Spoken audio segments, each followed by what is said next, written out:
galera do Amo Séries! É um collab muito maravilhoso e com uma especialista que vocês querem, então está aqui. Game of Thrones está pra estrear, é a estreia talvez mais aguardada desse ano, né? Na última temporada, e a gente trouxe a Mikan pra falar tudo, fazer um dossiê completo de Game of Thrones. E hoje a gente vai falar sobre os 6 mais perigosos que apareceram nessa história de Game of Thrones, que são os White Walkers, os caminhantes brancos. Quem eles são, quem os criou, como eles se multiplicam, do que eles se alimentam. Hoje, no Amo Séries.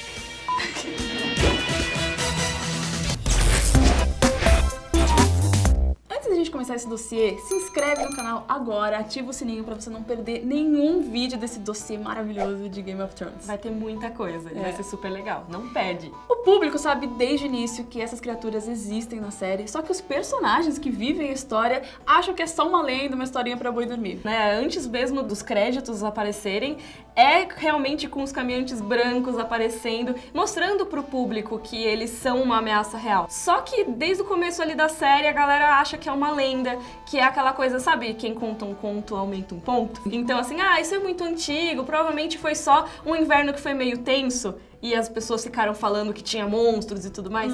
Só que não, agora nas últimas temporadas, felizmente, a galera tem se conscientizado mais dessa ameaça e finalmente vai se mover pra lutar contra.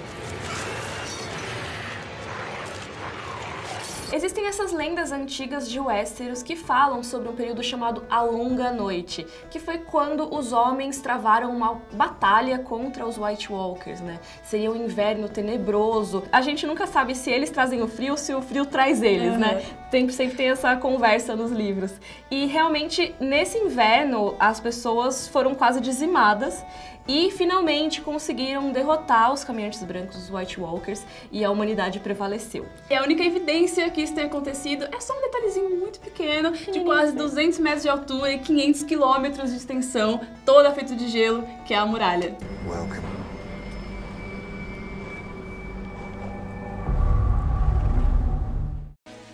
Ah, entendi. Mas, Mikan, quem criou os White Walkers? Então, isso é uma informação que a série trouxe pra gente, o que é muito legal, porque nos livros isso ainda não foi revelado. Os primeiros homens, que eram uma das etnias de humanos que tinha em Westeros, né? Naquele momento era a única que tinha, que a gente saiba.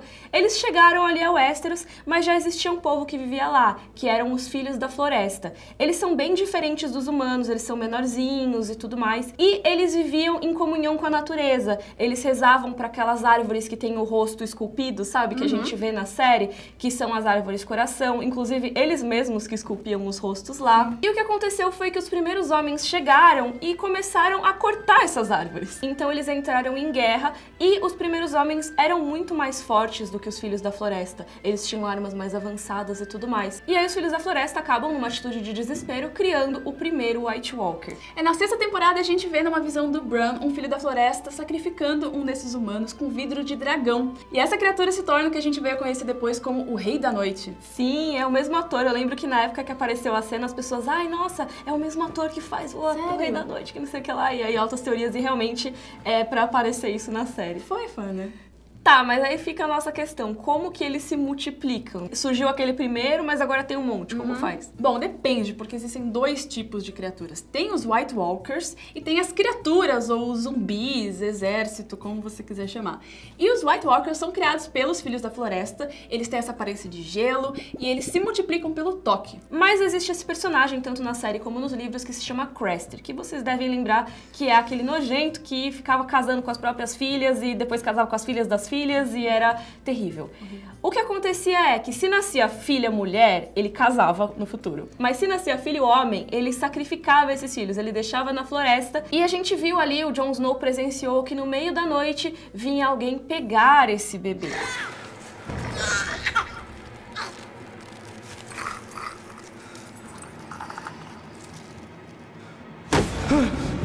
Isso, na verdade, era um sacrifício que o Craster fazia pros White Walkers. Então, lá na 4ª temporada é mostrado pra gente que eles levam o bebê pra uma terra distante, que não é citado diretamente na série, o nome do local, mas que o público teoriza que sejam as terras de Sempre Inverno, que são um lugar muito remoto ali depois pra lá da muralha, e é o domínio dos White Walkers, teoricamente. E eles levam esse bebê pra lá e um dos White Walkers toca no bebê e o olho dele começa a ficar azul.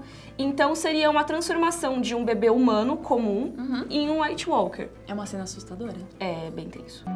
Já os zumbis, as criaturas, o exército, assim, o grosso do exército, podem ser qualquer coisa. Pode ser um ser humano, um gigante, um dragão. E aí os White Walkers transformam ele e trazem ele pro lado do mal, lado do exército. A gente viu o Rei da Noite fazendo isso, né, naquele episódio de Hard Home, que eles fazem um massacre e ele só faz assim e começam a levantar os mortos como se fossem zumbis.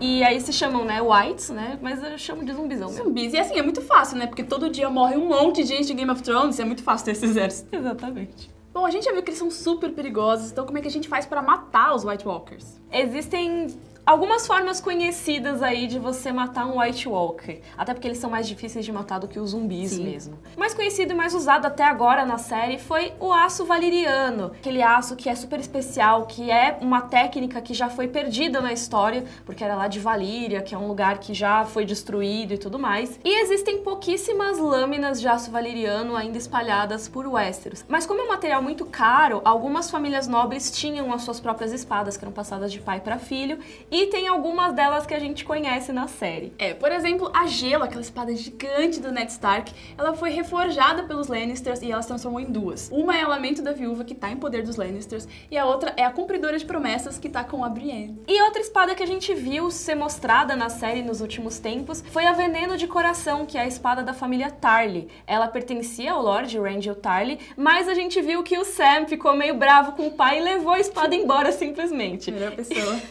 Will he come for it? He can bloody well try. Então, como o Sam foi pra Winterfell, a espada também tá lá prontinha pra ser usada na luta contra os mortos. Tem também a adaga, que foi usada na primeira temporada pra tentar matar o Bran, e agora ela tá em poder da Arya Stark. Então tá em família, tá tudo certo, tá com gente do bem.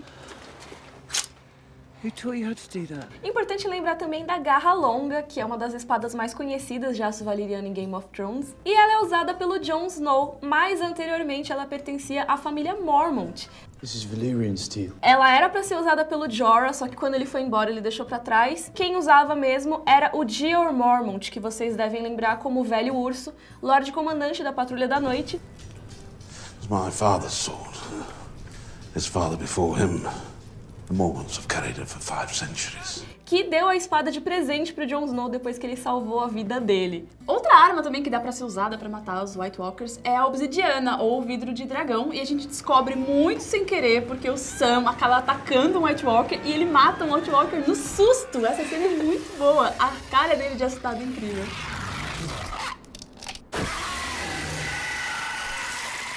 E a obsidiana é muito abundante em Pedra do Dragão, que vocês devem se lembrar da 7ª temporada, que a Daenerys estava lá, o trono dela era em Pedra do Dragão. E o pessoal do norte, o Jon Snow e a galera dele, eles foram pra Pedra do Dragão pra ver se conseguiam minerar obsidiana, porque lá, como é muito rico e tudo mais, não vale nada pra Daenerys, né? Ela tava lá simplesmente, nem sabia que tinha. Empresta aí pra gente, né? Exatamente. Pra mim, Jon Snow, vai ser muito útil na minha luta contra os White Walkers.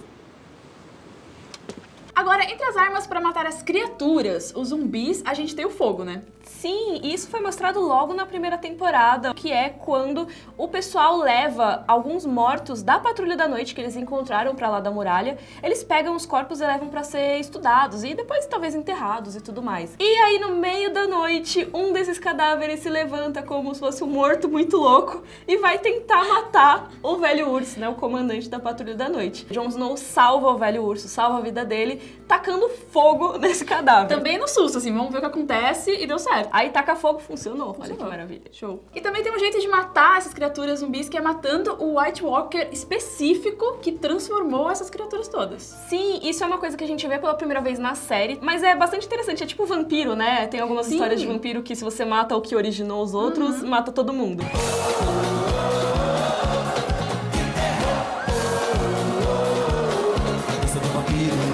Uma ótima maneira de você acabar com o exército, né? Não é? Se o foco foi esse, matar os generais, assim, você acaba com todos os minions do exército dos White Walkers. E existem todas as profecias e teorias sobre a longa noite, mas assim, de fato, a gente tem uma certeza. Os White Walkers já foram derrotados uma vez por um guerreiro que vai retornar ou já retornou. Tem várias profecias de como ele pode voltar, tem nomes diferentes.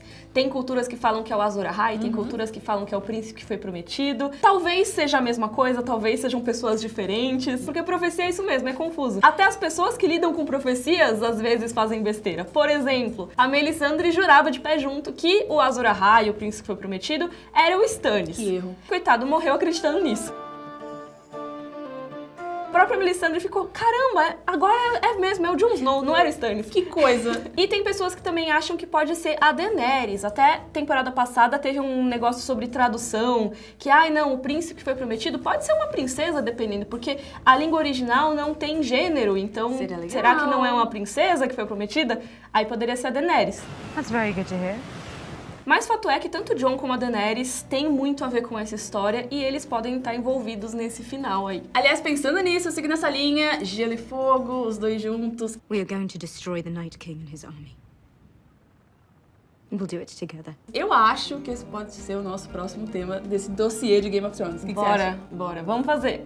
Bom, se gostou desse vídeo, deixa esse comentário aqui pra gente e fala principalmente qual que é a sua teoria máxima, assim, master pro final da série, como é que os White Walkers vão ser derrotados. Você tem a sua, né? Tenho algumas. Aliás, durante a temporada eu vou fazer lives depois de cada episódio, sempre no dia seguinte. Então, se você quiser conhecer meu canal, é Mikan, com 3 N's no final. E eu também vou estrear em breve um programa no YouTube da TNT. Então, se vocês quiserem me acompanhar. Então não esquece de se inscrever e ativar o sininho pra não perder os vídeos especiais de Game of Thrones. E segue a gente lá no Instagram, é muito fácil, @amoséries. Tchau. Tchau. Seja youtuber. Deixa um like, Deixa um surra de like. likes.